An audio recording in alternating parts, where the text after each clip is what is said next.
What's up, Nerdy Nation? Welcome to the Nerdy Side Up. I'm Ben. I'm Lou, and welcome to the show, episode 11, Nerdy on Safari. So we have a very special guest and a new member of the Nerdy Nation, and it is Shelby on Safari. Welcome in. How are you?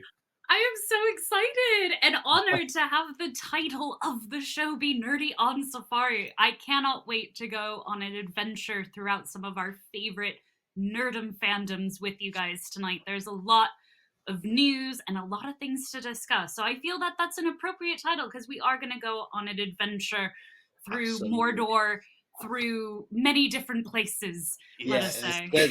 There are many different places in the notes that have been curated and thrown in bits of paper in front of me. So, looking forward to it. Thank you for coming on. Really appreciate your time.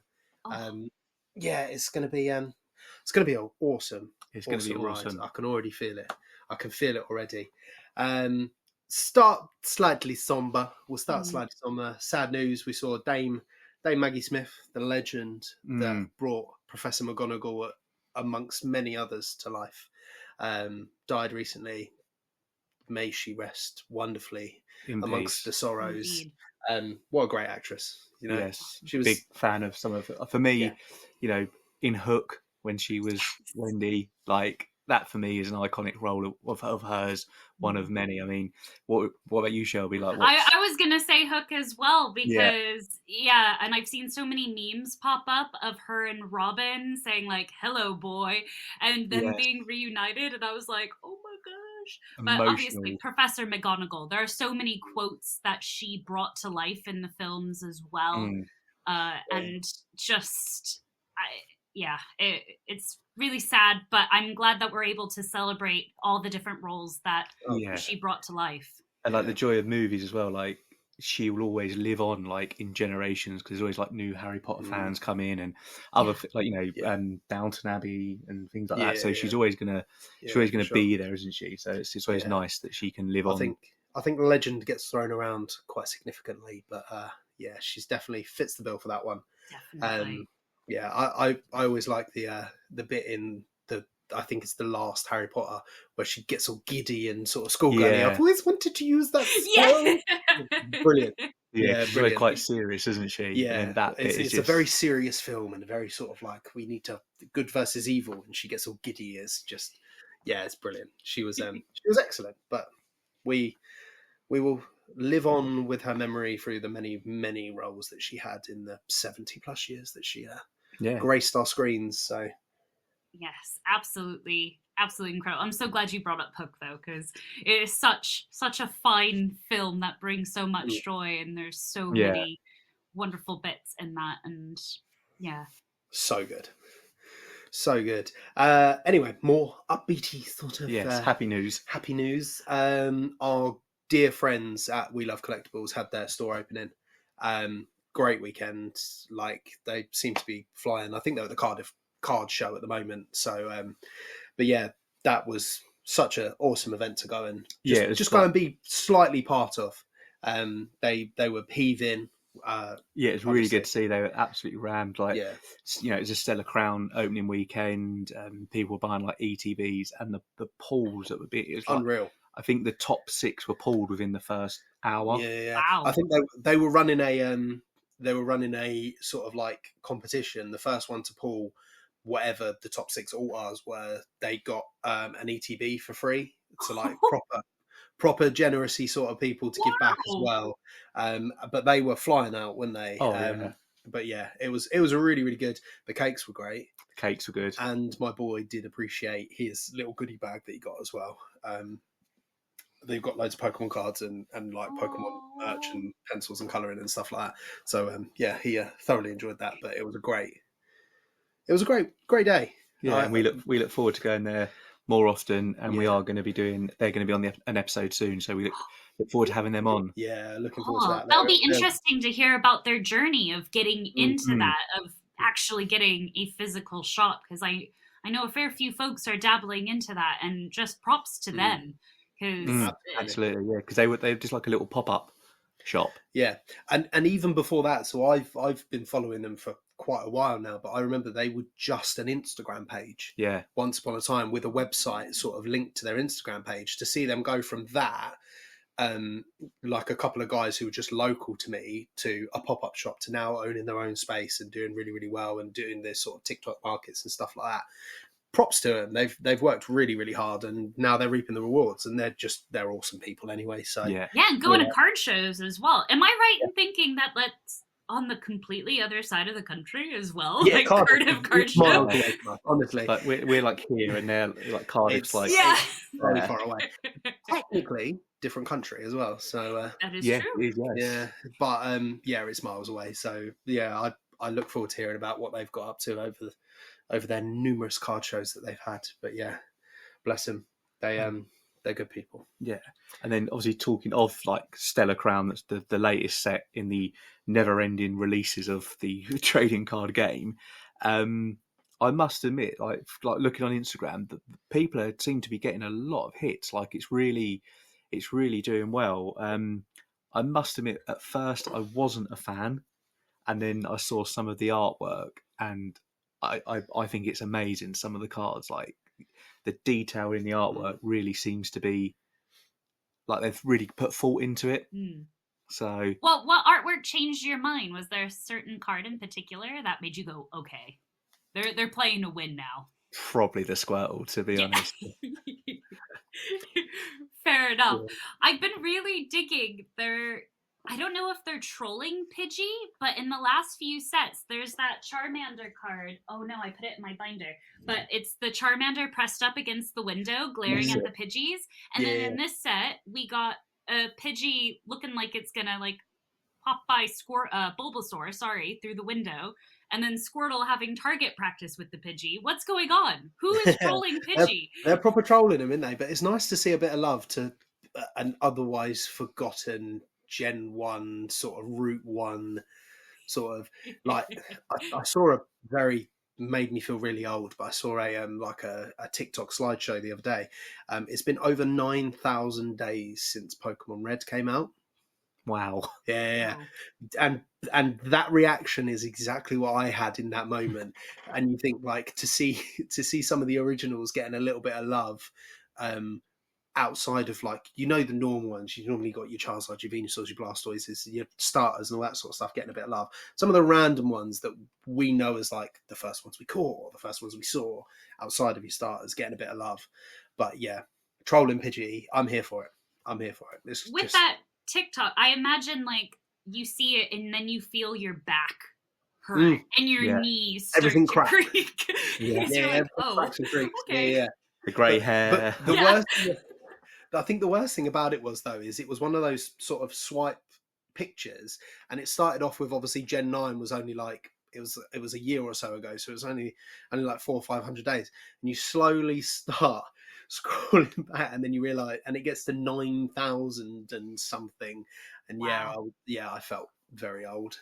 I'm not gonna lie, but yeah, what are your thoughts on the Stellar Crowny sort of and I will ask this because we've had many discussions on this, the pumping out of new sets. It'd be interesting to hear someone outside of this room's thoughts on it.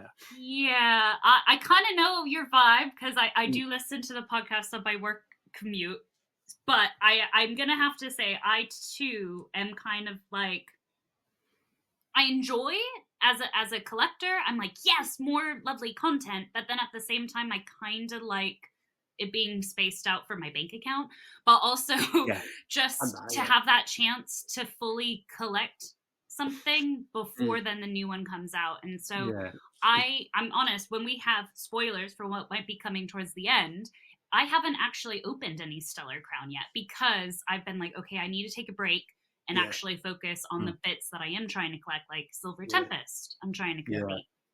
I'm looking forward to the Team Rocket hopeful set coming out, and I'm kind of like, all right, I need to wait for that. But I appreciate seeing the artwork. So I will say my chase for this one, while I do appreciate the Pidgey trolling, and I probably will want to try to collect that to go alongside my Charmander glaring out the window, I saw the artwork at Elemental Cards in Woking when I went to go visit him. he showed me the Wooloo because he knows I'm a fan of Wooloo. I have a few Wooloo plushies dotted around my studio because Wooloo is the reason why my husband bought me Pokemon Sword and Shield, was because I just fell in love with Wooloo of all the Pokemon. So it's such a good Pokemon. Right. It's and right up there. When I went to Elemental Cards, he's like, you need to see this Wooloo artwork. And he pulled out kind of the Japanese artwork. And oh my gosh, it is beautiful. The artwork for Wooloo that they've done. So I will say Wooloo is my chase card for Stellar Crown. And I'm excited because I'm hoping I might be able to pull it soon because it's a common card, right? Yeah. Yeah. But I mean, because like going back to thing, it just, I mean, like I say, I agree. I love pumping them out, etc. But I just sometimes feel like there's not enough time to complete a set. And like yourself, just quickly, very, very randomly, Lewis threw this at me just before we started. And I've just had a look. The Wooloo card! Yay! Yeah. Just look at the joy. How can you not look at that card and see joy emanating? Yeah, so I've got the Japanese version of it that I pulled literally 5 minutes before you jumped on. It's a sign. I think it was. I think he flung the pack at me just as I opened something. So it was one of them, which was just great. I tell you what, I'll make you a deal, right? I have these many packs left. If I pull another one, I will send it to you. Oh, thank you. Okay, so you can have a Japanese and an English version. Jap Wooloo as well. I think you hit the nail on the head. Like, trying to finish sets has become borderline impossible. Like, again, you probably heard the last set I actually finished was the 20th anniversary one, and I only finished that very, very recently. Whereas the rest of them, they just come out so quickly. I wanted to do the 151 because the 151 made me think of base set, and then Rocket coming out. There's been like 6 sets between them. So it's mad. It's mad. I will get there eventually. While we're talking TCG really quick, I need to ask, did the Poncho Pikachu ever come back? Because you got it graded. So it came back as an 8. Oh. Well, knew... yay! We'll edit that bit out. Yeah. No, so in discussions with the guy who bought it, who then sent it off, it was one of those, like, it was gathering dust in my binder. It wasn't something that I was necessarily particularly affinited to. Right. It wasn't like my personal grail. I know it is a grail card, but it wasn't my personal grail card. My sort of grail was more finishing the set from the 20th anniversary that I got. So, but we knew it wasn't a 10 because it was one of those where I didn't know until very recently that I should have it safe in my binder. It was one of those that, so I've still got the box that it came in and the other promo, because there was 2 promos in there, and it was all in the box. So I'd opened all the packets and basically just stacked all the packs in the box as you're kind of supposed to do in 2015 or whenever it came out. There goes my back again. I know, feel the back pain. It was one of those where I was just like, I know it's not going to get a 10 because it wasn't cared for at the beginning. Whereas if I knew now what I knew then, if I knew now what I knew then, I would never got rid of all my old cards when. Could you imagine? Our base sets that we used to bring to the playground. Like, come on, we could have all. There's a lot of packs I would have kept sealed. Exactly that. Like at least one base, one fossil, one jungle, one Team Rocket. But hindsight is a wonderful thing. Exactly. So, I think 8 was more than I was expecting. It had a couple of white spots around the edges and stuff like that. We were hoping for a 9. We thought we might be lucky, but you got an 8. I mean, Chris was happy with it. Yeah, I was going to say Chris was buzzing with it as well. So, good. Did he? Oh, I can't remember what the trade was. He did well on the trade. He traded it for. He traded for. I think we said it a few podcast episodes ago, but he traded that for a significant amount of PSA 10s as well. I think there was definitely a base set Charizard in there as well. That traded for it, and a Gengar VMAX. Yeah, one of the the Gengar VMAX where he's swallowing everything. The big yeah. I think he got a couple of those 2 graded, and then a couple of other bits and pieces that he got in trade for it. So he didn't do too badly out of it. I didn't do too badly out of it, and it's in the hands of someone who will actually probably appreciate it more than I will. Yeah. Oh, win-win. Yeah, Yes. win-win for everyone. Exactly. More TCG stuff. You have started a new challenge, which is bonkers because it's just never going to stop. No. Talk to me about it. Yes, so I do love a challenge, and obviously I moan that I'm trying not to complete sets, but I've also done another challenge, which a few people have been doing on Instagram, and it's the Pokédex challenge. So obviously we know that there is 1,025 Pokemon at the moment, and the challenge is to try and get one of every card from whatever set you want to, right from like base right up until where are we now? Stellar Crown. We've just been talking about it. So I've started that. I've got the folder, and yes, I've Mr. Tone's own TCG, the absolute legend, has sent us an ETB stacked full of Pokemon cards. They're all in order. He has got us off to an absolute flyer. So yeah, big shout out to him for his kindness and generosity. Like it knows no bounds, and we look forward to buying him a beer to say thank you at a card show. I feel like you owe him two. One for like the generosity, but the second one of actually having them organized. Like props. Do you imagine? Like you've got 1,000 plus Pokemon trying to order them. Like I can tell you, I could probably reel off from a picture most of them. You think I could put them in order? Absolutely not. No, that would be horrendous sort of stuff. But I'm looking forward to it. Like I say, it's going to be a good challenge. I'm going to do it all in English, and yeah, I look forward to it. And there will be regular updates on like the Instagram page and shorts on YouTube when I can find time to do it. Now, will it only count from packs that you buy? Like, do you have to open the packs and then get them that way? Are you going to be able like to trade, or can people send in cards to help? Yeah, if anyone wants to send in a card, yeah, we're happily we'll throw it in. Yeah, there's going to be trades because obviously the bulk collection that I have is ever growing. I need to sort it out, but again, time is of the essence. I think if I had a 72-hour day, that still probably wouldn't be enough time to do everything I need to do. But yeah, honestly, no. If people have got trades, I have some bulk. I haven't organised it, so it might take me a couple of days to reply. But yeah, no, it's going to be made up of pack openings, trades, anything like that. It's just going to be, it's going to be a journey.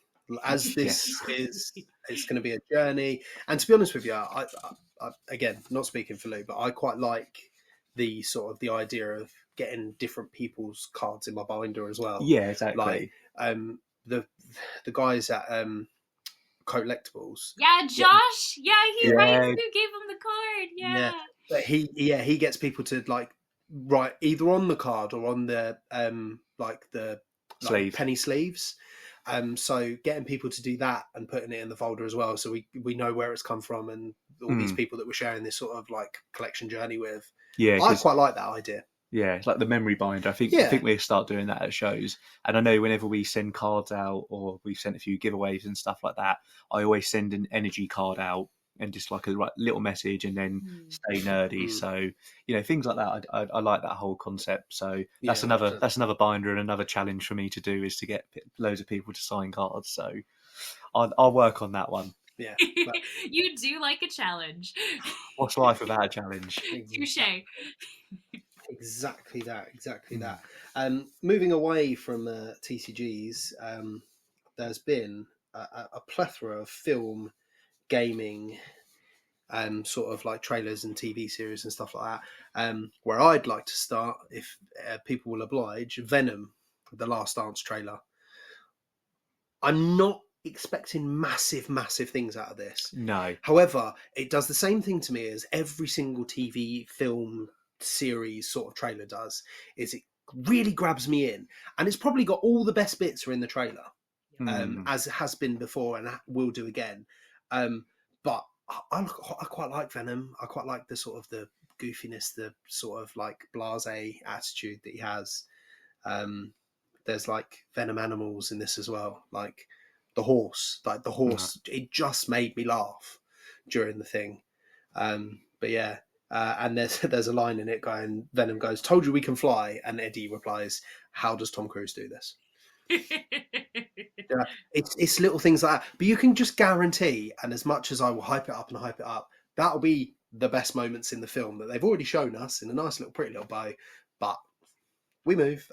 But yeah, I'm looking forward to that coming out. I think that's going to be one that I'll go to the cinema to watch. I've said this a few times and haven't had the time, but I'm going to make the time at some point. I feel there's something magical about seeing, maybe it's just like the genre of kind of general superhero films, but about seeing films like that on a big screen, if you can, 100%. Just to fully appreciate kind of the visual effects.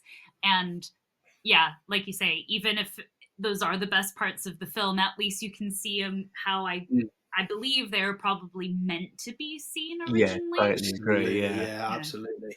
Obviously, being the animal expert that you are, do you think you could handle a venom horse? I think I would find it really funny at first if I came across one, and then I'd probably be slightly concerned, but then I'd be really stoked. So I think I would go through like an emotional roller coaster.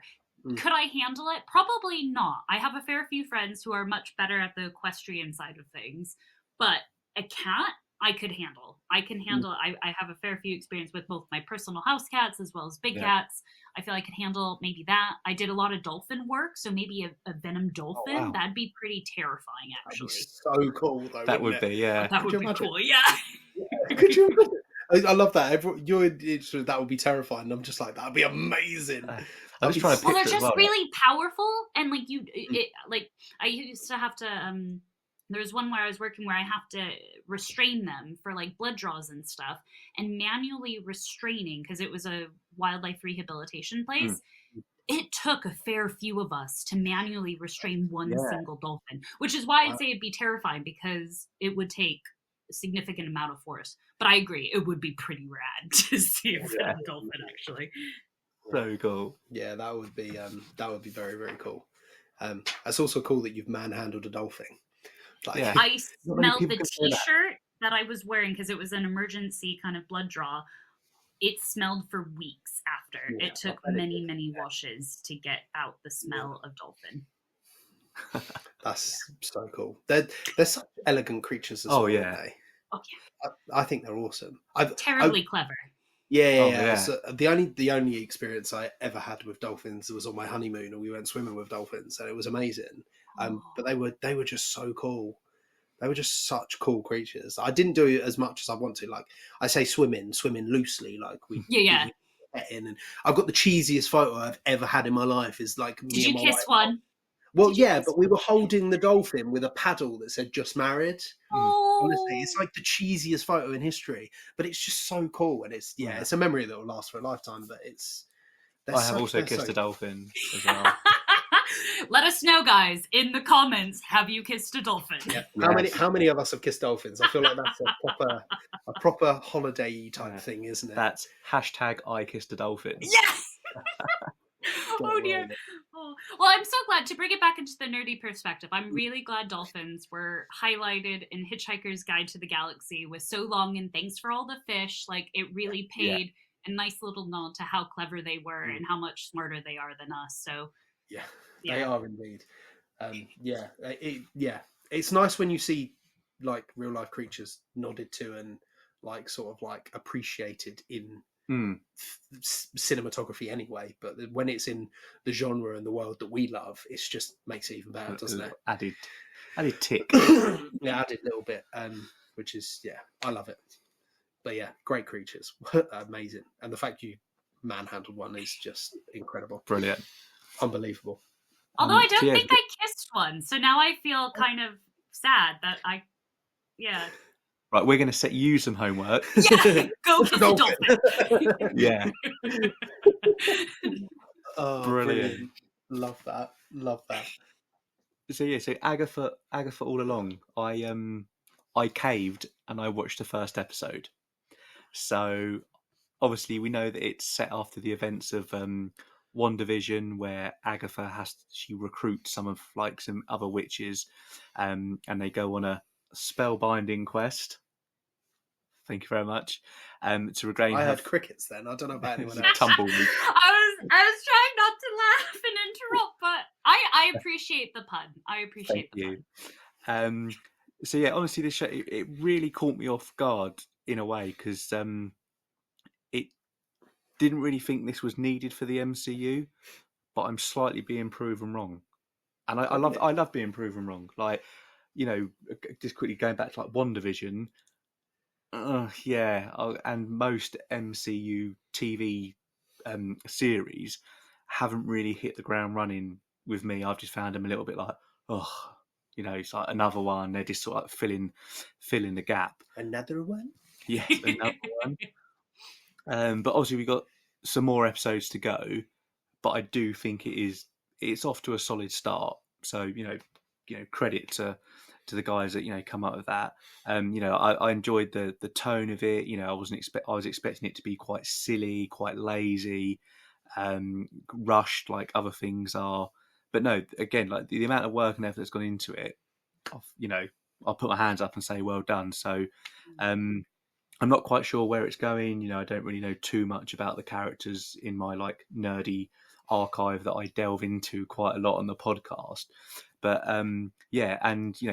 Catherine Hahn, she absolutely nails the role as Agatha. So I'd recommend giving it a watch. If people haven't, I'm certainly enjoying it.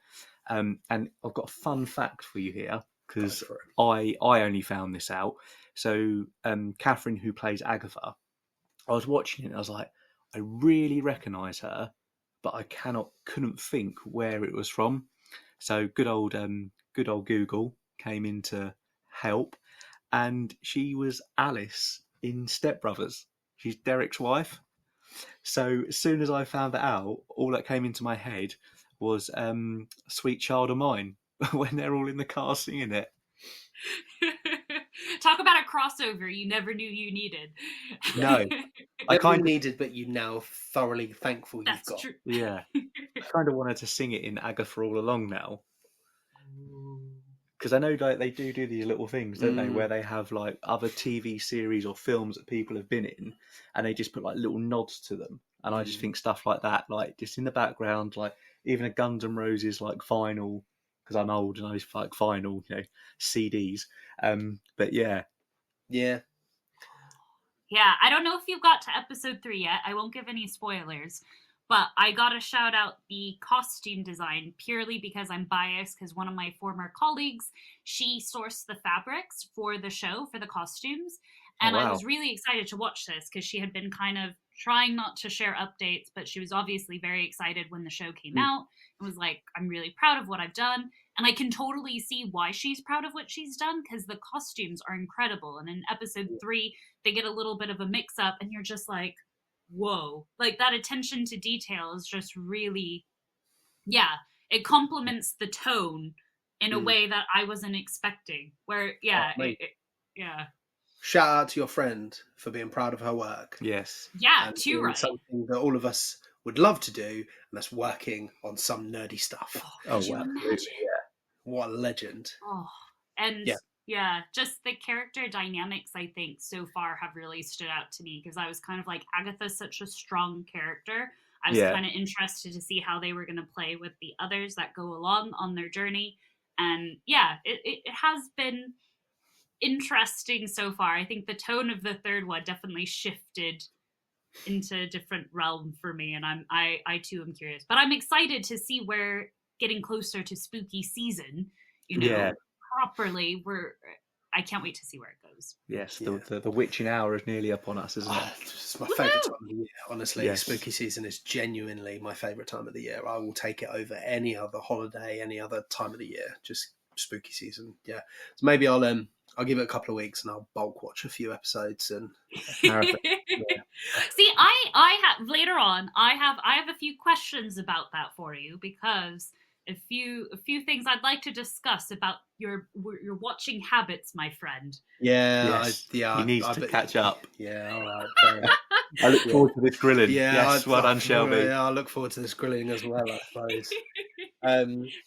speaking of grilling, I would like to grill the people at Assassin's Creed for delaying the new one until Valentine's Day next year. Yeah, but fair play. I mean, I've seen No, what they've I'm done Yeah, there. their sad. reasoning though. The reasoning is perfectly logical, but I'm an illogical human being who wanted this game out this year.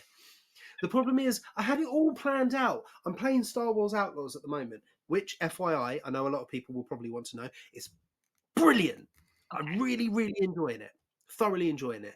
But it was going to set me over until Assassin's Creed came out, and then that was going to set me over till the new Pokemon came out next year. And now it's gone horribly wrong. So I now need to find something, because I don't think I can stretch Star Wars. Excuse me. I don't think I can stretch Star Wars that long. So I know their reasoning is logical, and I appreciate why they've done it. But it's wronged me, and I'm going to sit on this fence. I will die on this hill. I have a suggestion for something that can tempt your Assassin's Creed vibes in a very unique way. And I was very excited for you to bring this up because near me in Winchester, a beautiful, glorious ancient city, an ancient capital of England, they have in like our shady little mall, which has like a Primark and a TK Maxx or TJ Maxx. I forget which one, because in America we have a different letter in our TK Maxx or TJ Maxx. Yeah. Anyways, they have a setup where you can go and have an immersive experience with Assassin's Creed Valhalla, and they have like live actors, and it's very educational as well as like pretty awesome. And so you need to come hang out, and we'll go, and you'll have your Assassin's Creed top up. Yes, it's not a video game, but I think it kind of counts. We will write a note. Yeah. I do also have another suggestion for Ben Go on. to pass the time. He can catch up on all the stuff that he says he's going to watch but doesn't. Oh Yes. dear. Yeah, all right, fair enough. I ran myself into that one, didn't I? I went too You kind passionate. of did. Yeah. I do agree. I mean, the only sigh of relief was my wallet because I pre-ordered the Ultimate Edition, so I can just. Because aren't they refunding? No, so where I've pre-ordered it through Game, they've just extended the pre-order because you don't pay for the pre-order until like about a week before, so they've just moved the date. But yeah, it's a little bit of a kick in the teeth because obviously it is my game from like start to finish. I've had all the collector's editions, but at the same time, they've said that they want to polish it, they want to get it right, and I am all for that because I'd rather them get it right than rush it and then it gets slated. You know, and I think a lot of games do that. They rush to keep up with demand. Yeah. And then it gets absolutely slated, and you think, I mean, I'm not a game developer, so I'm not saying it's easy in any way, shape, or form, but it's the whole measure twice, cut once scenario. You know, just take a little bit longer, polish it, you know, just get those fine touches in. And I just don't think, you know, they do that these days. It's, you know, it's the way of the world. It all boils down to money, but just, you know, do it for the fans. And just take a bit of time. I think that's such a bold choice for like a game as big as Assassin's Creed to kind of go against that standard in the industry to say, actually, I'm sorry, but we're going to do this, and here's why. I think that I really respect that because I wish more people would do things like that, so then we wouldn't be frustrated kind of at the end of the day when we have whatever product we get. Yeah. So, yeah. You think there are games that have come out that you've had like game breaking bugs that were waiting 2-3 weeks after release date for them to release a patch for it to be fixed. Was it Cyberpunk was one of them, wasn't it? Cyberpunk awfully slated, wasn't it, as it came out, and they literally had to pull the whole game to just polish it again.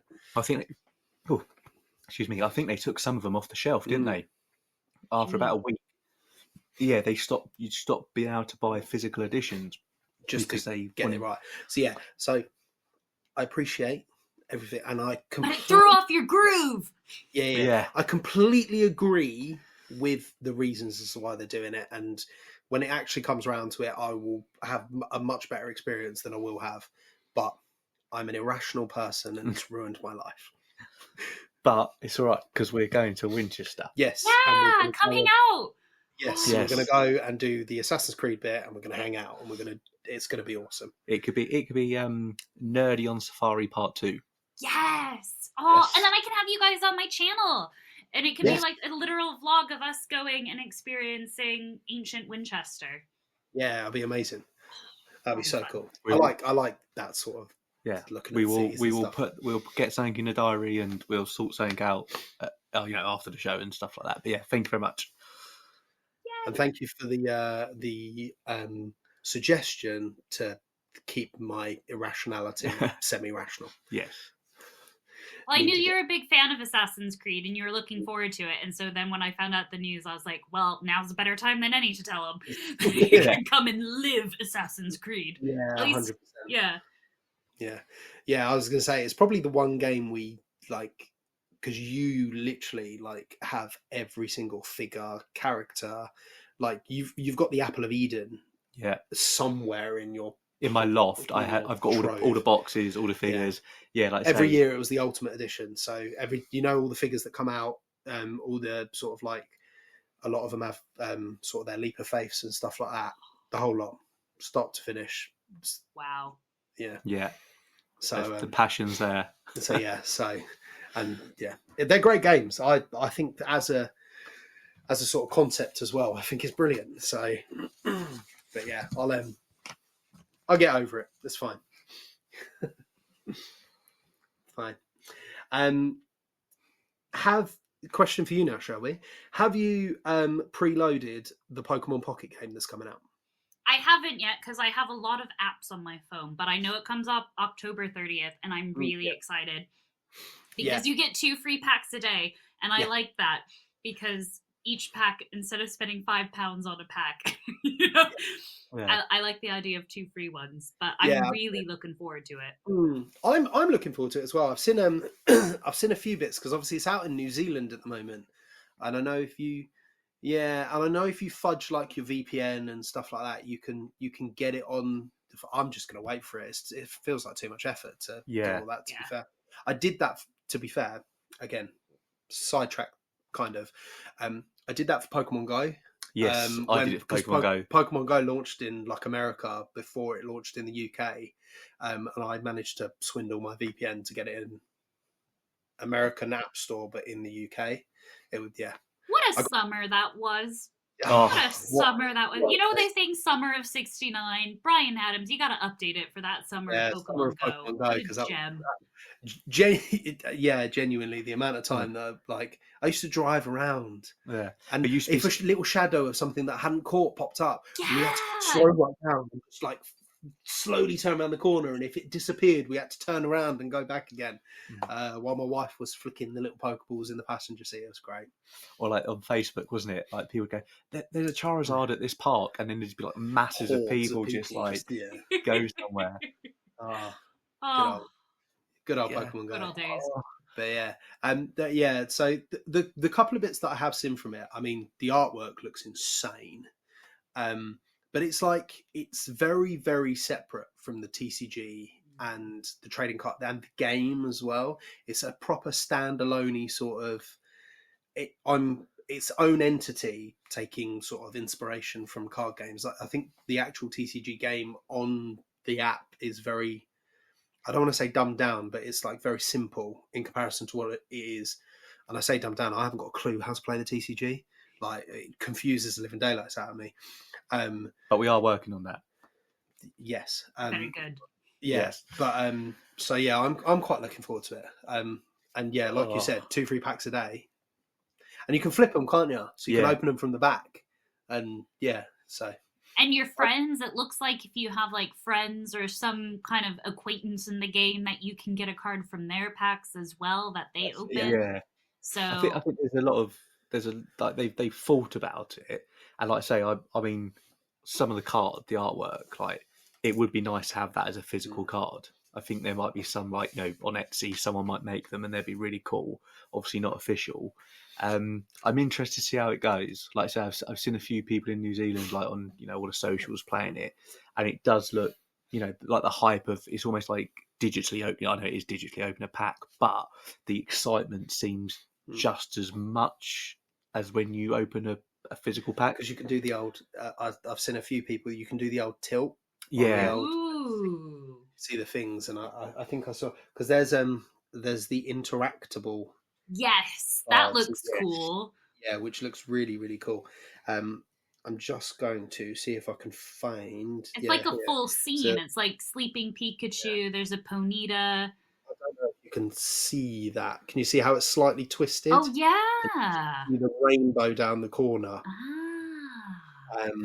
So little bits and pieces like that. But yeah, the interactive sort of artwork, just it does look very, very cool.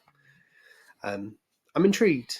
I kind of hope they do this sort of as a similarity to Pokemon Go and Pokemon Unite and stuff like that, where they'll have like a bit more of a competitive scene to it, and they'll run it alongside like they're doing with the VGC and stuff like that. So we shall see. But early development days, we'll see how it goes, really. But I'm looking forward to it.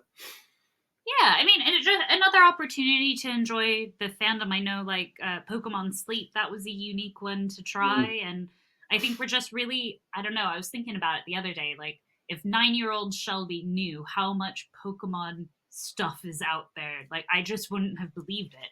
Yeah, it's unreal, isn't it?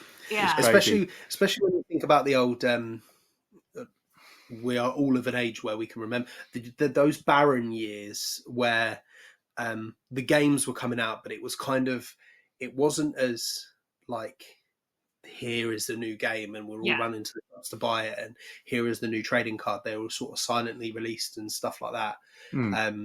It wasn't until doing some research for one of these shows that I didn't realise that the first Pokemon Presents, bearing in mind we are so familiar with that as a concept now, was the 20th anniversary of Pokemon. They didn't have a proper Presents before that. So you think when Sun and Moon was announced on the 20th anniversary of Pokemon, that was the first time they had a proper Presents in the format that they now have it. So how did we get our news before that? Like, to just launch trailers and stuff. Yeah, and there was those few years where it wasn't sort of in the mainstream, and it wasn't sort of like. I mean, obviously, where we've grown up with, like when the base sets come out, it was just. You'd go into like the local newsagents and like fossil sets would appear in the jungles. There was no like Instagram or Facebook, so it wasn't like, oh, this is coming out on the 20th of November, for example. Like, go to your local shop and get it. It was just sort of, you'd go in there to get a normal base set, and then there'd be something new. There'd be like a new set there, or your friends on the playground. They'd be like, "Oh, have you seen the new pack art?" And you're like, "Oh my gosh!" And then bug your parents to go pick one up after school. Yeah, so. Yeah, it's again, if 9-year-old me could see it now, and to see it have the following and the backing that it's kind of got from our generation just as much as everyone else's, because like I remember growing up and like almost being a closeted Pokemon fan, because I played it at home. I always got the new games and I always got that sort of stuff come out. Wouldn't never dream of getting a tattoo of one of them on my arm. Like, is that a Cyndaquil? Yeah, it's my favourite one. What are you doing? But like, it's one of those. If I knew then what I knew now, I'd still be running with it, and yeah, it's cool. It's really cool. I think a cat is trying to break in. Hold on. Keep talking, but I think a cat is trying to break in. No. But yeah. Did you want to moving on? We've got Power of the Rings. Yes, it's a TV show, I'm assuming, but I'm not really. It's another thing Ben hasn't watched. Let's put it that way. Sorry, my fluffy princess has barged in. Nope, you're gonna run away. I'm surprised mine haven't, because the door's open, and they were in earlier. Yeah, normally we get the cats walking across the keyboard and stuff like that. But yeah, more stuff that I haven't seen. Bash me in the comments; it's fine. Power of the Rings. Yes, so go for it. Season 2 has came out a few weeks ago. I've absolutely loved it. Like, season 1, obviously the series began with the elves' victory of Morgoth during the war, and it's developed from there. Sauron was defeated. There's all people are consumed by her need for revenge. So it puts together like their little. They go on their adventure. So quote The Hobbit. We're going on an adventure.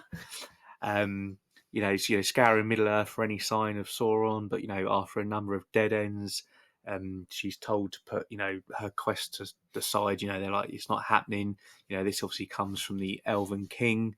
I don't need to watch it. You can just tell me about it. I'm describing it in such a way I would watch it, because I've probably missed loads, so it's fine. But she rebels as all heroes do.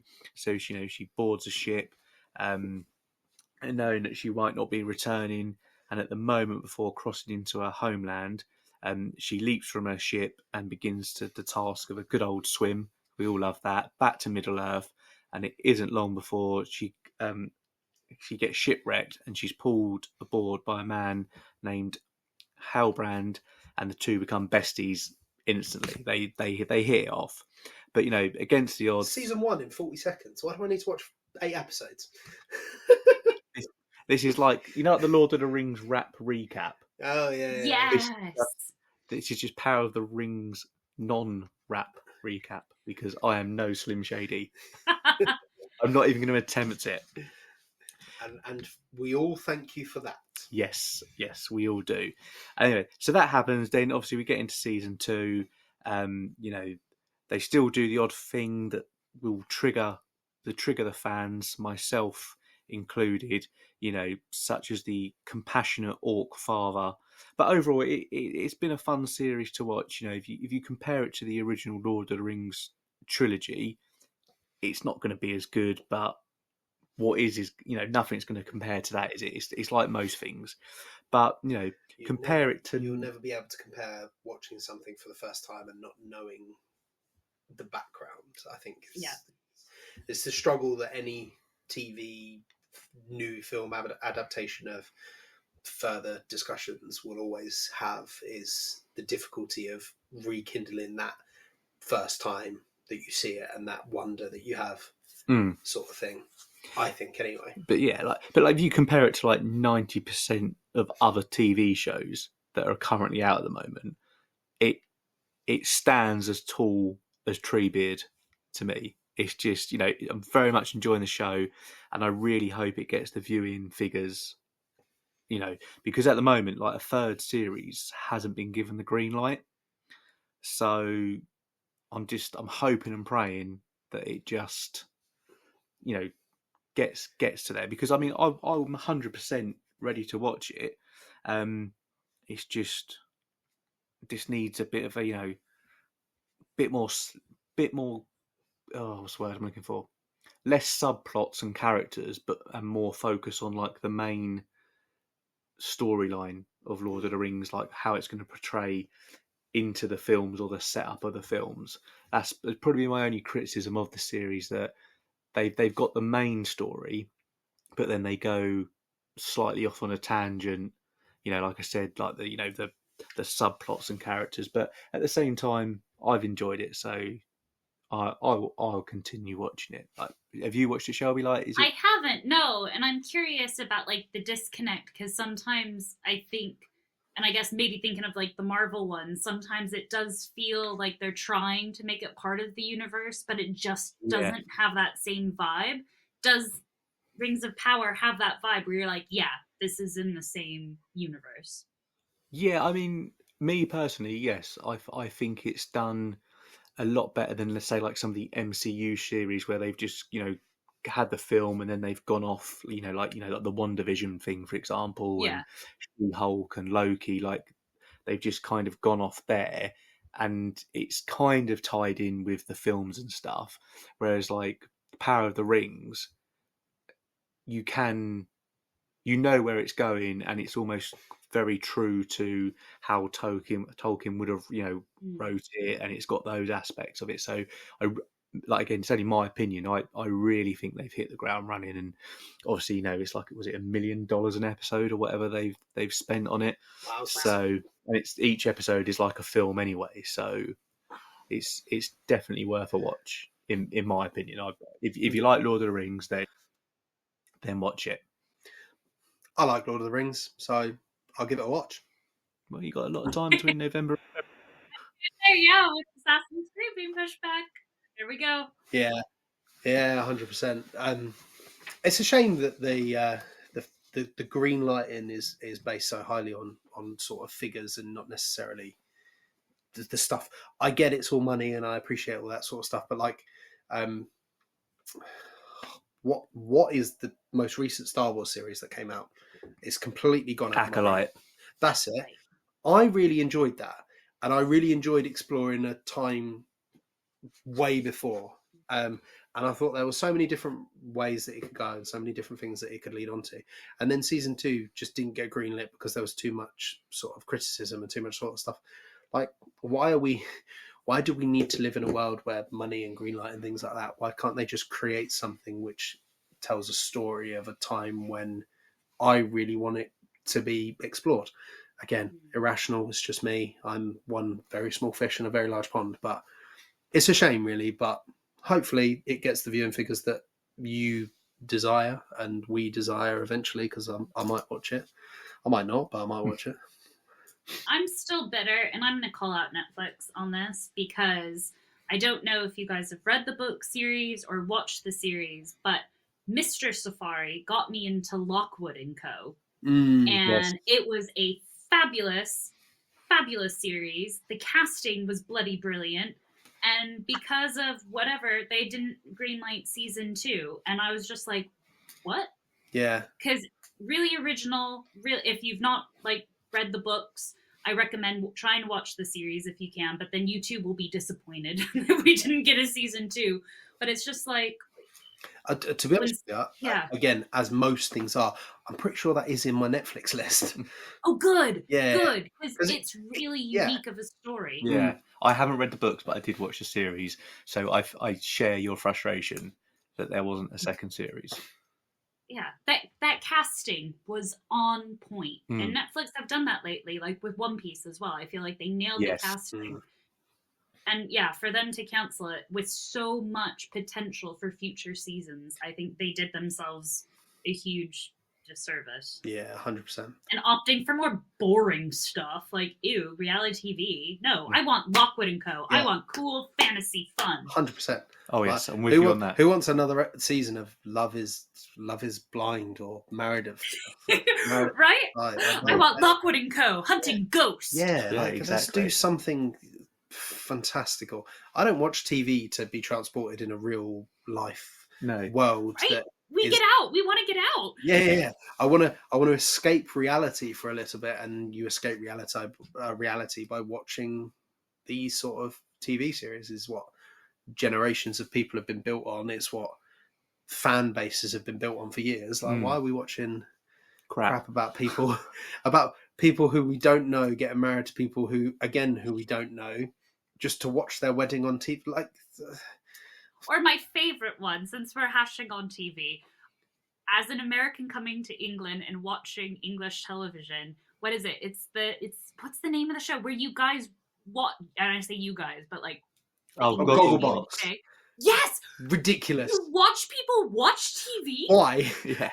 And give their opinion on a show that you could have watched. Why? I'm so on board with this. Let's bash on it. I'm here for that. Like, why are we doing this? Ridiculous behaviour. I'm still so confused about that. But it's not just It's not just you. Okay. I didn't get it either. I was sat there and I was like, why am I watching two people sat on their sofa watching a TV show that it's me, I probably haven't watched, and then have them give their opinions on it? And they give away spoilers. Yes. Which really they usually really show like the real nail-biting moments, and you're like, oh, yeah, okay. Yeah. Why do I care? I was going to watch that next week, but I won't bother now because I've heard I've seen people watch it and then discuss it. Yeah, no, it was awful. Like, go hunt ghosts. Let's do that. But that's probably on its like 250th series now. But who watches this stuff? Yes. Who cares? If it brings you joy, though, great. But it brought me nothing but confusion. Yeah. And it brought me nothing but contempt. What can I say? But yeah, That's yeah, I'm on board with you. Absolutely. There's TV series that haven't been greenlit for further exploration into characters that we know and love, and these people are watching. It's like Hollyoaks. As one series I really enjoyed was, did you ever watch or see Alcatraz? No, but I heard very good things about it. Yes, it was really good, and it was just getting like the season 1 cliffhanger finale. You was like, yes, cannot wait for season 2 to see how this goes. Nope, got binned. But like the other thing that I found as well, the Divergent TV series as well, like the film series, Yes. That finished before it finished. Yeah, Like the books were great. Like just finish the film. Like what? Why? Yeah. Let's move on. We can ramble about this. we'll be here for hours. Honestly, I'll get annoyed and then. My watch is alerting me of my high heart rate now. yeah. We're all getting annoyed. We think we need to bring it back to the room. Bring it back to the room because we'll be here all day. Well, let's bring it back with some questions for our guest. So we've got 10 random questions that we've come up with. You know, just for us to get to know you and the community that we have. Just because obviously we see your page and it's awesome, like with the job that you do. But I think it's always nice just to get to know people. Do you know what I mean? Just hear about them. So, are you ready for your questions? Bring it on. Yeah, I'll let Ben. You go first. So, literally, I've been busy, so I've seen these questions for the first few times over the last couple of days, and this one made me laugh. So it says, "Who are you?" and in brackets is the "Who is she? Who is she?" Yeah. Nikki from Big Brother many years ago, and it tickled me. So, who are you? Who are you?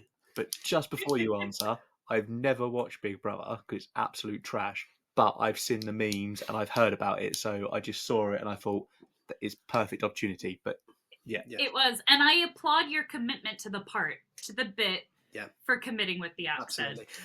Well played. And again, just before you answer, so I know you've never watched Big Brother. That was the only series of Big Brother I ever watched because I thought Pete, the Tourette's guy, was hilarious. I thought Glenn, the Irish guy who came third, was hilarious. And I thought Nikki was just brilliant. But it was the only Big Brother I ever watched because, I think it's shocking. It's a really poor piece of television, apart from that one series, because I actually really got into it with them people because I thought they were brilliant. Wow. Thank you for clarifying because I know we were both very concerned about you and not... I've watched something. Yeah. Right. Yeah. Oh, well, that's a good question because sometimes I don't even know the answer to who am I. But I'd like to think I'm wild animal biologist by day. So yes, I've not kissed a dolphin. I have worked with dolphins, but not kissed one. But in all seriousness, I get to work with wildlife. I've kind of more focused on the zoo animals now and kind of improving their life in captivity by a variety of different means. I've even written a paper on sun beetles, of all things, and trying to improve their welfare. Oh, amazing. And really passionate about that, but equally as passionate about being a Pokemon trainer, Disney fan, Avenger. I'm a waterbender. I'm part of the Straw Hat crew. I'm a Gryffindor. I love so many different things. And I think what I've really enjoyed over the past few years of having kind of the presence of Shelby on Safari is combining my love of things nerdy with my passion for animals to show just how awesome our real life kind of Pokemon or kind of superhero animals are and how similar they can be to some of our favorite fandoms because a lot of the writers do their research, and it just really excites me to see my two worlds combining. And so that's what I like. To do. That's amazing. Awesome. Yeah, that is awesome. To be fair, sun beetles. I'm gonna have to find the paper. I will get confused by reading it, but it can be a bit of pastime reading. Because it'll be way too in depth for me. But I like that because it brings me back to Pokemon, and it brings me back that was created because of his love of collecting bugs and beetles and animals. So it's like that full circle moment, which I think is great. But yeah, no, that's really, really, really cool. Yeah, working with animals is unreal. Very jealous of your job. Yeah, I am very lucky. Yeah. So obviously, yeah. So question 2, like, you know, we see you do a lot of work with animals and that, which is absolutely amazing. Like your job is just like, it must be never be boring. But what is your all-time favorite animal and why? I am very lucky. I do get to travel and meet lots of different people and animals, which suits me fine. Especially since you said like it's not boring, and it's not, which is what I need. I do not do well in a role if I'm bored. It's not a pretty sight. And I would say, even though some beetles are up there because of kind of the work with them, it has always been and always will be the cheetah. I don't know why. Ever since I can remember, apparently it's always been a cheetah. Even before going to school, before reading books on them, I had already, drawn pictures of cheetahs. My mom found one the other day, and it's really embarrassing. I'm not an artist by any means, especially at 4 years of age. But I think it's their speed, but also their elegance as well, and just. I've always been fascinated by kind of their history and humans' relationships with cheetahs as well.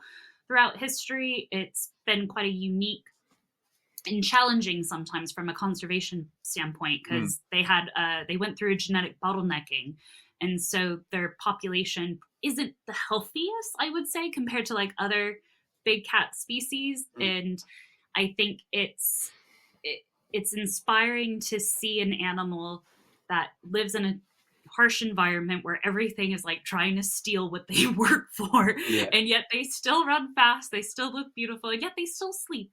They still sleep it off, and nothing's prettier than seeing a sleeping cheetah. No, that's cool. That's awesome. Great choice in animal first and foremost, but you've got the extensive knowledge and the history to back it up.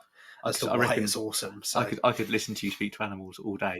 If you should look at an animal podcast, I'd definitely be up for it. Do you know, originally Shelby on Safari was going to start out as a podcast, but then I thought, what the heck? I'll just do YouTube. And actually, the cheetah was the one that originated kind of the vibe of combining animals and pop culture, because of this man back there, Barry Allen. I was like, I love The Flash and I love cheetahs. I wonder how similar they are. And I was actually out on a run when I thought of that. And then I went back home and I started looking at just how similar they were. And I was like, oh my gosh. I'm going to make a video on this. Awesome. That's so cool. Oh, where check it out on YouTube? Oh, no. It's like one of my first ones, and it's really embarrassing. And my editing is like awkward beyond all reason. We don't edit, so don't not worry. I was going to say, have you seen our stuff? Like, we are very much this is what you get. So we'll watch it. We're going to enjoy it regardless. Because at the end of the day, warn you. Well, at the end of the day, like anyone, and I've always said this, anyone who talks about something so passionately, but also has the knowledge and skill base to back it up, I could listen to that all day. It doesn't matter who it is, doesn't matter what if they've got the knowledge to back up what they're talking about, I'm here for it. Again, I'm with Lou. I could listen to you talk about animals all day and night. So thanks, absolutely. Guys. And shout out to my dad, because he always says, do your research. And I think that's so important of what you said about that passion.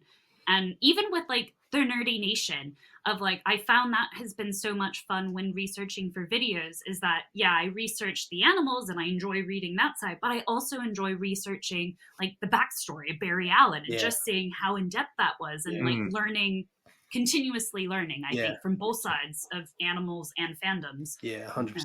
Every day is a school day. That's what I say. Exactly. Every day is a school day. Question 3. We see you attending a lot of shows and cons. We will join you at one soon. What have you got coming up? So what you got planned sort of in the pipeline for cons and shows and stuff? Oh, I am so glad you guys will come to one, because I think card shows are an incredible place to meet the community. And I know you guys have been to a few, and you got to see like the collectible guys and things. And I think you also get to see some of your favorite streamers as well, and make some awesome trades. Like I've gotten really lucky with some of the trades that I've been able to do. Cons, on the other hand, I'd say they can be quite overwhelming, but there is so much to see and do at the conventions where I think it's great to have a balance of both. And over the next few weeks, I'm going to be very lucky because I have MCM Comic Con at the end of October, just before Halloween. And for the last 2 years. So I think it's been at each Comic-Con I've had to buy a Pokemon panel, except last May I did one on Avatar The Last Airbender and wow. Animals of Avatar, which was really fun to do. That's amazing. And so it's been great being able to see the community, introduce again folks to the awesome world of animals and relating it to something that we're all passionate about. And so I really love doing the live events, because getting to look out in the audience and see kids, teens, families, adults, so many different folks all enjoying the fandom, but equally being excited to learn about animals. It brings so much joy to my heart. And getting to meet some of the people afterwards, it's brilliant. And then switch vibes to London Card Show, which is the weekend after, in the beginning of November. My friend Professor Dan and I are going to actually mix things up. And usually we do a Pokemon show where we get kids and adults up on stage, and it's quite interactive. We're gonna do a Disney Lorcana one, because we're big into Lorcana at the moment, and really excited to test the knowledge, the Disney trivia of some of the folks in attendance. Haven't they released a new set coming out? I can't remember the name. The newest one's been Shimmering Skies, then Azurite Seas is the new one coming out in November, and I'm really looking forward to that. I really want, because this is one of my favourite cards. I've got it here. Oh. Because it's one of my favourite films. Let's see. Oh, Merlin! Yeah. Oh, I need to find my Arthur card, because I pulled the Arthur. Nice. See Arthur for you. Let's see. But if that's your favorite film, also, good choice. I really want to see a Powerline card from a Goofy movie. Oh, because I would hunt that down. Yes. Do you know I don't think you're far off, because they have in the new set they have the the Rescue Rangers, like Gadget and all of those folks coming in, and I don't think you're far off. I bet they will. They have to, because he's such an icon. Yeah. But there's my legendary Hollow Arthur. Yeah. Nice. That's awesome. It looks like he's in Winchester as well. It looks like the Winchester High Street. Such beautiful artwork on those cards. Again, we've discussed before, but it's amazing to see some of these cards, Disney TCG, makes sense. It just makes sense, doesn't it? And now it's actually coming into a bit of fruition. It's awesome to see. Some of the cards are just unreal, to be fair. And again, it's been dangerous when you brought up the Pokemon TCG and how quick they're turning out, I was also thinking, well, I've just started collecting Lorcana as well. They're not far behind. And also Star Wars Unlimited. Yes. I think they're on their third, or there's a third season has been released that's due out this year. So they are churning them out like butter. Yeah, it's unreal. Yeah, it's nuts. As a massive Disney fan myself, it's one of those where I'm just my bank account just can't cope with all this sort of stuff. We're taking my wife and son to Disney in November in Paris, so I'm probably going to come back with French Disney Lorcana from there, but I'll try my best not to, but I probably will. Resist the urge for as long as you can. Yeah, I'll get it on the way out on the last day, yeah. So, question 4. So what got you into the nerdy world that we know and love? What was your... look at that, I'm going to... Yeah, I gotta say, it's thinking of our backs creaking back when Pokemon Red and Blue came out. I was one of those kids on the playground with my binder of cards, trading. And gosh, hindsight, if I would have kept and protected that binder properly, I was one of those that had the base set Holo Charizard. I could have paid off the mortgage by now. Ridiculous. And I think shortly after, around Jungle and Fossil, I kind of picked up a few packs, but I kind of started to phase out. But I always played the games. I really loved playing the games. And I've recently picked up the TCG again after Silver Tempest, because Ninetales is my favorite Pokemon. Oh, nice. And so seeing Silver Tempest and Vulpix being highlighted, I was like, oh, that looks like a pretty card set. And then sure enough, I found out about the Lugia. And I'm like, well, I ain't never going to complete that. I've done quite well, but... Still looking for the Lugia.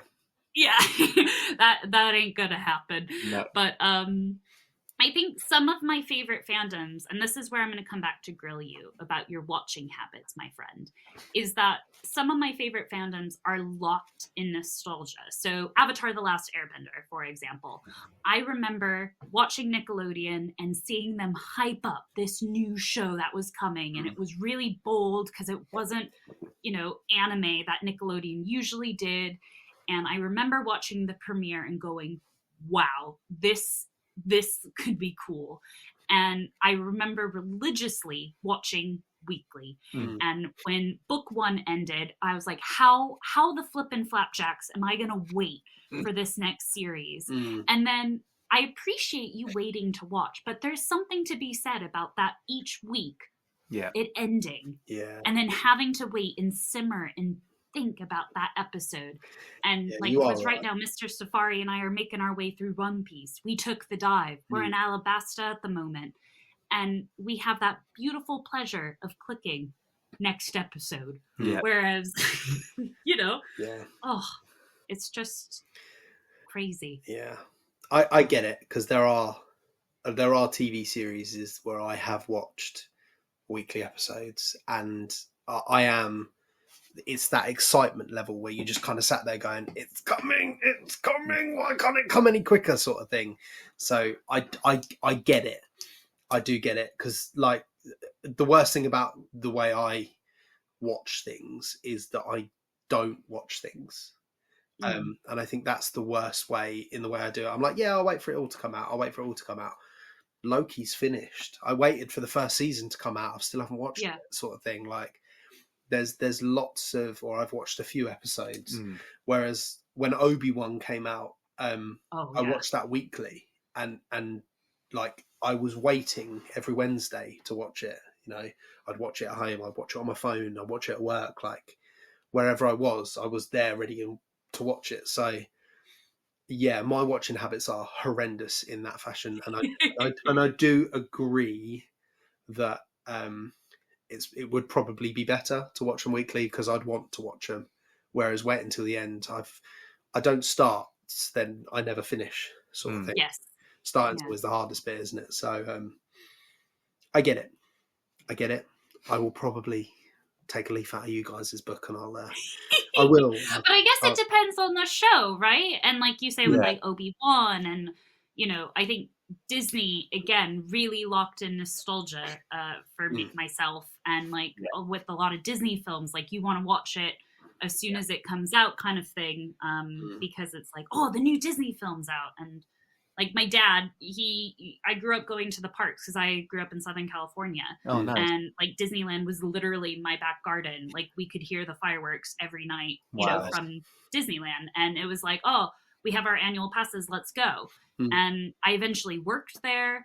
I refer to Mickey as the boss. I still call him the boss just because it was fun to do. Oh, that's so cool. And so like, seeing any Disney stuff, you're like, yes, I want to watch. And I think the beauty of the Nerdy Nation is that a lot of it holds a special place because of that nostalgia, like Pokemon, and now you're able to live that dream and have your Cyndaquil, tattoo. Exactly that. Yeah, it's a weird world, but I'm running with it, because 11, 12, 13-year-old me never thought this would exist. And it's just so cool that it does. Oh, yeah. Love it. So cool. I'm all for it. But you worked at Disney. Yes. What did you do? As an extra question. Can you not tell us what you did? I had a lot of fun. Let's say that. So cool. And I had to leave just before I got to go and be a Padawan, which was probably the greatest thing that I still hold against my mother to this day. Wow. Because I had to go to school. I was studying biology full time, and my grades were suffering. And so fair play, because I was also working as a swim instructor. Yeah. and Disney, and so cool, so jealous, so jealous. I know. Legend. Yeah, amazing. But you might get some hints in a bit, because I have some spoilers for what you're asking in the near future. Good. You might get some spoilers. Cool. So we've spoken a little bit about Grails. Do you have a Holy Grail collectible? And if you do you own it? I'm really cheeky, and I have 2 that I'm after and 2 that I have, if I may be so bold. Absolutely. You be as bold as you like. At the end of the day, it's your Grail. There's never once does it say a Grail needs to be one thing. So touche. Well, yeah, with that, since you're mentioning the Grail, I might as well pop on. Oh, I did it wrong. That's awkward. My Indiana Jones fedora. Since we're talking Grails, I feel that's rather fitting. Yeah, absolutely. Because, and then it's not going to fit with my headphones, Yes. but I love that hat. The first one that I'm after is the Rapunzel promo card from Disney's Lorcana that you get by competing. I do not know how to play Lorcana. My friends at Collectibles, my local comic book shop, I got the gateway from them. I need to learn how to play so I can go and compete and get that Rapunzel promo card. Yeah. Beautiful artwork. She's my favorite princess. I have her tower up there. I have a few homages to her. That artwork is stunning. But because Ninetales is my favorite Pokemon, and I have my lovely kind of Volt X Ninetales binder here, there's one bad boy that's missing, and that is the Ninetales EX from Hidden Legends, the one where it's Ninetales walking towards you and it's red eyes. It has the hollow of the red eyes on the side. Oh my gosh. Yeah. Even battered cards are very expensive. Yeah, ridiculous. Yeah. Testament to the artwork, I think, for them ones. Yeah. So I think I'm going to have to either really save up and get lucky at a card show or trade, some valuable pieces that I might pull. Who knows? Yeah.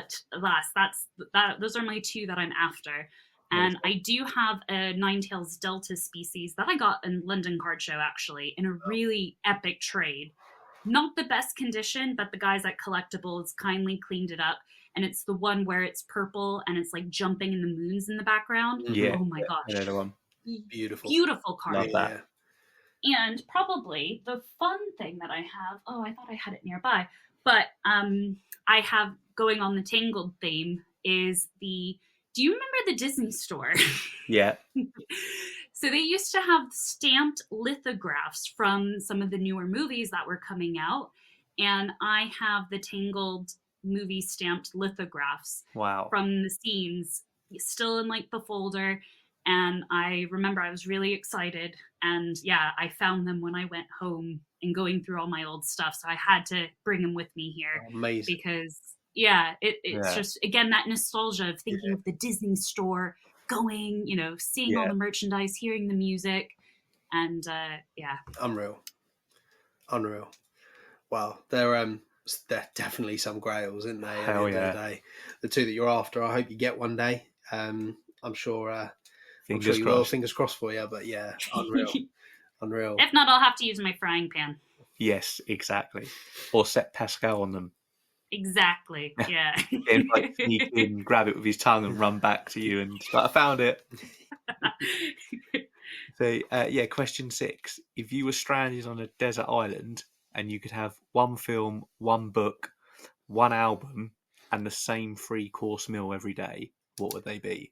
Such a cool question. Okay, so film, which was really difficult, between Bill and Ted's Excellent Adventure and Emperor's New Groove, because I could watch either of those on repeat and be a happy camper. I ultimately decided Emperor's New Groove. Good choice. Great film. Book, Chronicles of Prydain. This one's a deep cut, and again, going for the nostalgia, it's Black Cauldron. The classic Disney film Black Cauldron. Yeah. It's based on this book series by Lloyd Alexander. Amazing. And the series is just really beautiful from a character development standpoint. We love a good character arc, Zuko. Yeah. And some of the main characters go through a really beautiful arc, and I really enjoy rereading that. because it reminds me of my childhood, but there's always something to learn, and you kind of resonate with a different character each time you read it where you are in your life. So that would be my book. Album, I'd say Viva La Vida by Coldplay, because again, nostalgic vibes. That was one of the first concerts that I got to go to with a group of friends on my own as a young adult. And it was just a really fun concert to go to. And hearing the songs played live, like, I think listening to that album would be really fun. The food is really easy for me, guys. This was a no-brainer. Okay. Breakfast, a breakfast burrito from Nick's Deli in Seal Beach. Nice. Vegetarian breakfast. I'm not a vegetarian, but I always get a vegetarian breakfast burrito with mild sauce. Hands down, best breakfast burrito you'll ever have.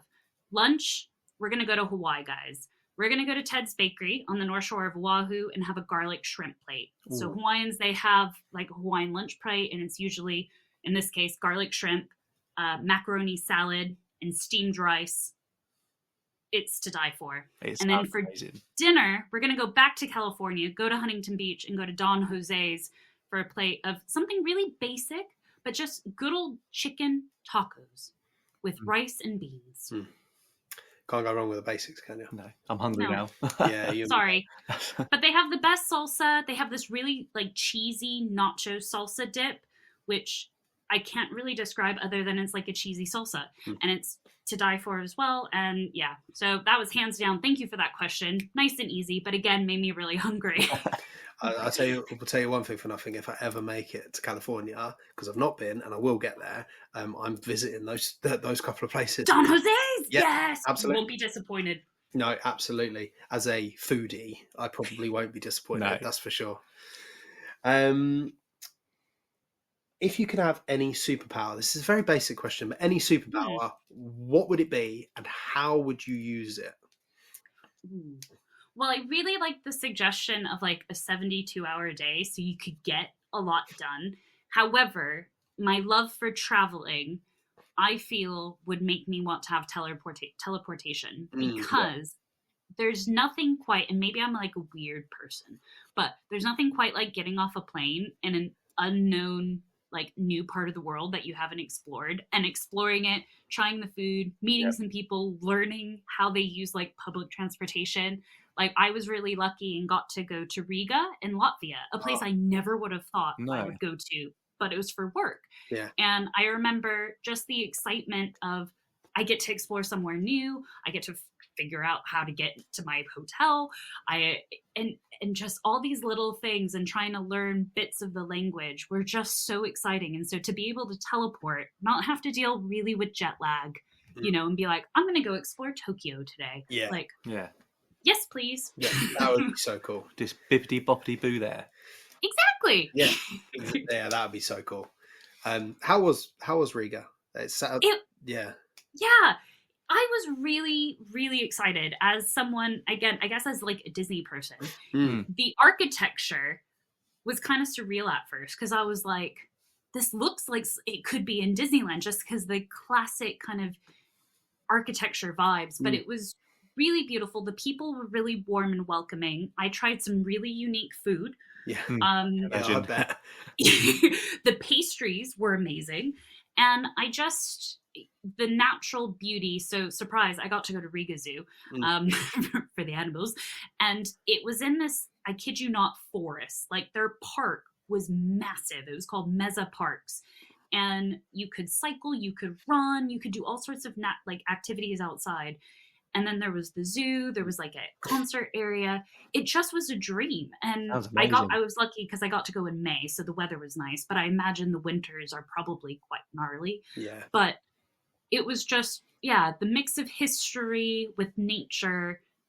I was very surprised. I'd recommend it if you're looking to go on like a holiday. It wasn't too expensive. You know, cost of living.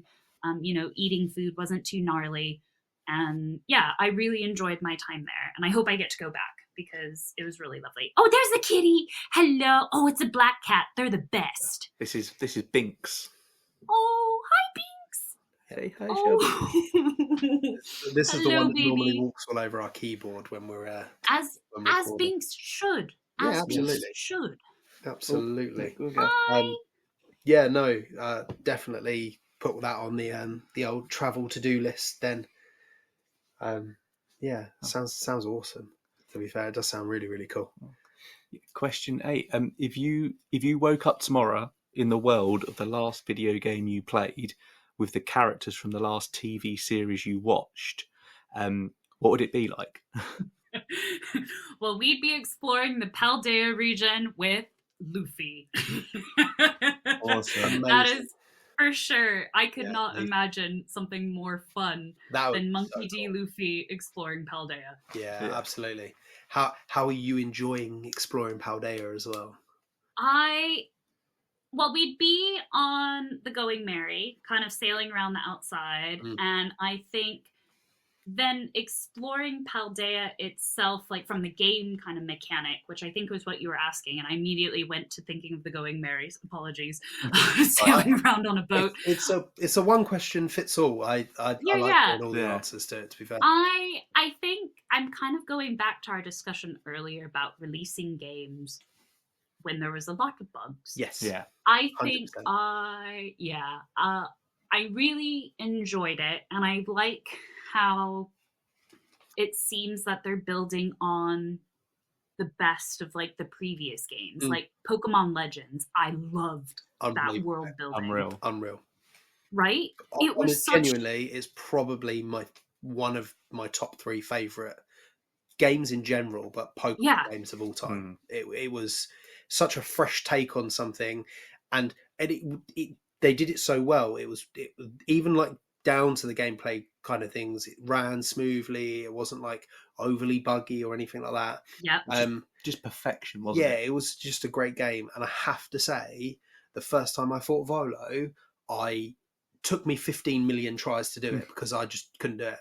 It was unreal. I have yet to, because I get so angry. So I applaud you. Rage quit.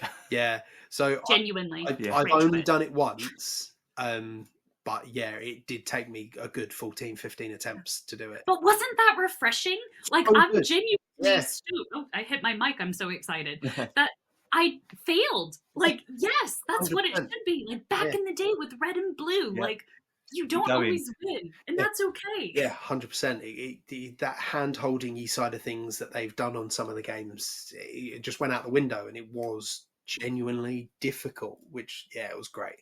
I loved it. But yeah, I've been chatting with some of folks, and I think if they could give us that option, say with Paldea, of like, okay, here's the walkthrough for those who are new to the games and maybe just learning, but then you could have a different version where it is back to the old school experience share. Yeah, right. You gotta bin that off. Yeah. No one's got time for that. I could turn that on and off, and 100%. But so good. Legends was so good, but I completely agree with you. They didn't need to bring it out every single year like they did do, and I'm kind of hoping the fact that they've had more than a year now with the new Legends game that comes out, I'm hoping it reaches the same heights as the last Legends game. I'm excited for it. I wasn't expecting to go back to Kalos so soon. I was expecting Gen 5 remakes or some form of Let's Go in Johto, so the fact that we're going back and we get Megas back, which is arguably the coolest, the coolest for the Megas, like sort of niche thing that they've done. And hopefully we see some more. What, you didn't like terrestrializing and crystallizing Pokemon? I mean, it was all right. Sorry, I was holding back my sarcasm. Yeah, it was all right. Like you take it and you leave it, sort of thing. But yeah, the Megas were definitely top notch. Yeah, I hope we get some new Megas. Like, I'm fully expecting us very surprised if we didn't. And the thing I found with Megas is, although the Megas that we got were really, really cool, the Megas that we got we didn't need. Like, who needs a Mega of something that's already overpowered? Like, they're gonna troll us. Well, they already did Mega Pidgeot, didn't they? Yeah, I was gonna say they're gonna give us a Mega Pidgey. Like, forget Pidgeot, Mega Pidgey to troll. Yeah. They'll do something ridiculous, but I'm glad they've given themselves more time than they did last time to hopefully bring a more polished sort of game to the end of it. So, which is really fingers crossed.